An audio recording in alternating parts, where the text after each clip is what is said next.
welcome to my channel. Today we're making fake cakes. None of these cakes are real. Can you believe? This one's fake. This one's fake. Oops. This one's fake. You saw this one already. Why, you might be asking? I don't know. They're popular at weddings. You can like hang it on your wall. You can keep it in your bedroom or bathroom or somewhere really kind of silly. If you have a cake stand, it puts it to use instead of being like awkwardly stored because you can't really stack things on it. So I'm gonna show you how to make this fake cake. Cherry chip, yum. Yeah, so I'm gonna clear these up and let's do it. So we are making fake cakes. I've been making these for a long time, like 8 years, long time, but I'm better at cakes now, so I'm better at fake cakes. To start, we need materials. For the base of the cake, I use styrofoam. I have this big boy of styrofoam that I use to cut out cakes from.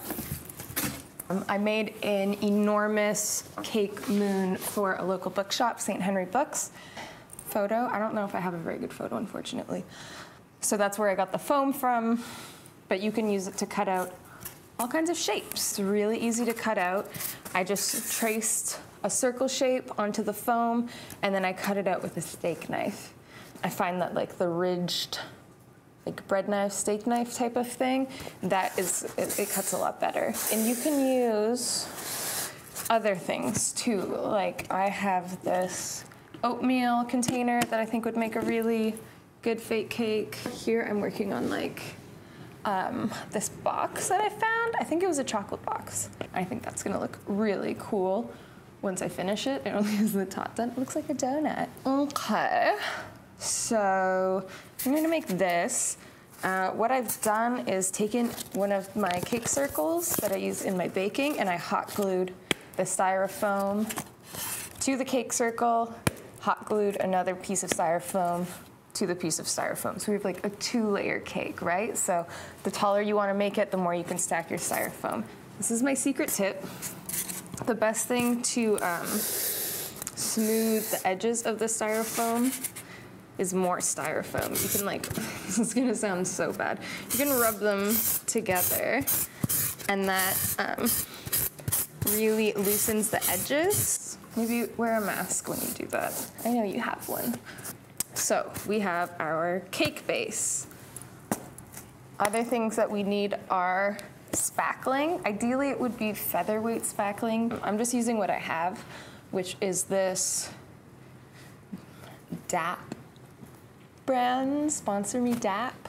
The issue with this, which isn't gonna really be an issue because I did some testing beforehand, is that it is pink. And it's like that so that if you are using it for its actual purpose, which is like filling in cracks, you can see what you've done. But I'm gonna make a pink cake anyways, so it won't make a big difference. Just like it'll be a little bit less pink than when I initially mix it when it dries because of that. And so I'm gonna keep that in mind. How do I get it pink? I'm glad you asked. I have all of these acrylic craft paints. Most of these are just from the dollar store. And you just mix it with the spackling. And that's your frosting. It's literally it. So we've got cake base, spackling, paint. I'm gonna use this offset spatula that I use specifically for fake cakes. You don't wanna be using spackling with the same utensil that you're gonna use with your cakes, because that would be really bad. So this one is specifically like my craft spatula. As I mentioned in my last video, I buy all of these little guys at the restaurant supply store. They cost like $1 or $2. And it's the best tool in the world. Like if you work in a kitchen, people are gonna steal your offset spatula because it's up. It is what is up. So after we have that, that's what I'm gonna use to smooth things out, but you could also just use a knife. You could even use a plastic knife. What else do I have? I have some piping bags because we're gonna do some fun piping. You could use a Ziploc bag. And then I've got some piping tips, which again are going to be exclusively for spackling and fake cakes. And then as well as I have a couple of like fun little add-ons. So I often put marzipan pearls on my cakes. So I've made out of this air dry clay some little pearls, which I can use as decoration on the cake. And then I also have a bowl of cherries. These aren't real cherries. You can use those to jazz things up too. And I've just bought these on Amazon, but you can find them on eBay.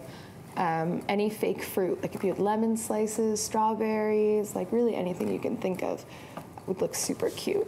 I'm using a disposable chopsticks that came with takeout and just this old bowl. You don't want a bowl, obviously, that you're gonna be using for eating food or something. So like a yogurt container. I don't know why I said it like that. A yogurt container, that would work really well. Oops.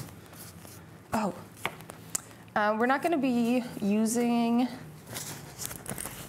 this for like hours, so I'm not that worried about it irritating my skin.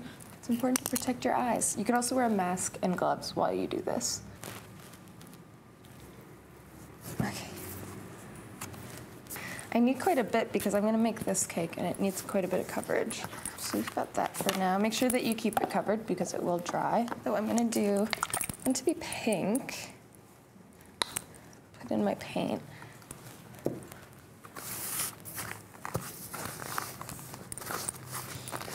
This is not a good bowl for this. Obviously, you want to make sure it's really well blended, or else you'll have streaks of paint on your cake. Unless that's what you want, you know. This looks good. My bowl is officially deformed. Okay, so one of my tips is to do the sides first, because then you can hold down the cake.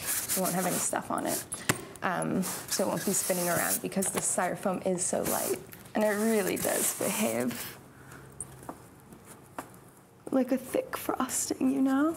So while I do this, maybe I'll answer the question you've been wondering, which is, why would I even want this, Lauren? It's amazing.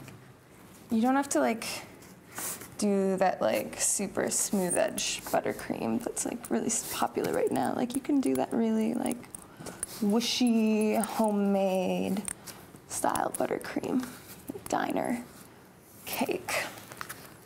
I finished the sides. I'm gonna smooth them out a little bit and then I'm gonna do the top. I think I need to smooth it out to gather some of the excess so that I can use it for the top.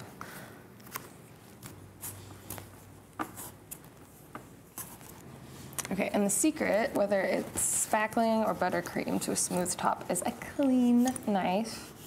I'm gonna take my glasses off because I didn't put on false eyelashes for nothing. So I'm gonna put this here for now, and I'm gonna fill my piping bag up with just white. This one.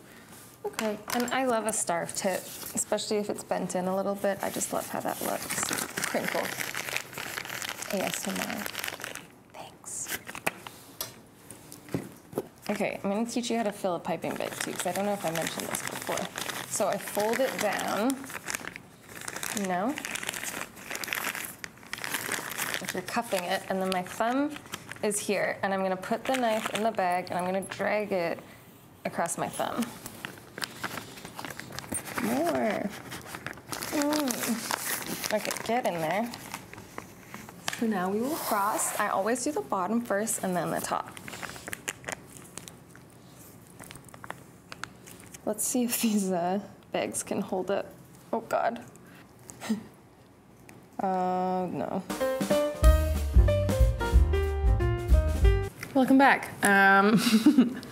So after piping bag disaster, I had to send AJ on the scooter to go and get the lightweight spackling, which honestly, this is half empty and this is so much lighter than it. So, I mean, use the heavyweight spackling if that's what you have, but clearly, like, this is where it's at. So I'm gonna try using this for the, but I don't have a screwdriver. Oh, it's fluffy. AJ got better spackling, so that's good. And I managed to decorate this guy a little bit more while he was gone. And so now it looks like a donut, and I don't know if I should frost it more. Wow, this is really fluffy. Or let it look like a donut. Okay, so like this is what we're talking about. Well, this isn't gonna be hard at all.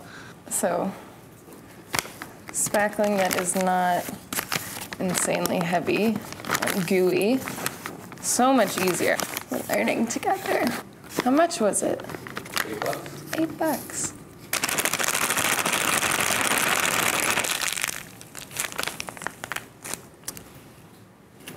So, I probably could have stirred it a little bit more, so it's got a couple of air bubbles in there, but look at that. And if it hurts your wrist, just twist it so that you have the pressure from the twist rather than you're constantly squeezing with your hand, because that can really hurt. This is just a really simple, like your basic piping technique. You just squeeze till you get a little berry-sized amount, and then you pull away and stop. Don't squeeze anymore, you know?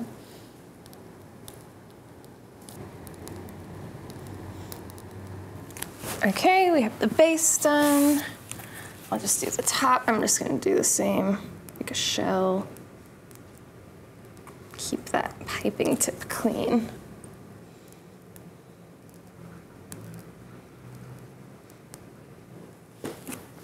Okay, I'm gonna do some more like side piping that you'll see when I spin it around. So you can see, I'm just holding the piping bag at a 90-degree angle from the cake, and then I'm making a little arch, but I'm wiggling my pastry bag. Okay, let me get this little design. Okay, so I've just got some little rosettes going on here. Okay, and then I want to put some cherries on top. I think, so I'm gonna just go and do some little like squiggles, you know? And kind of like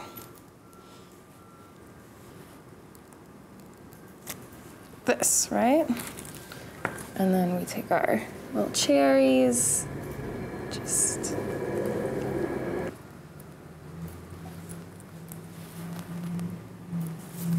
okay, and voila, a permanent Violet Bakehouse cake.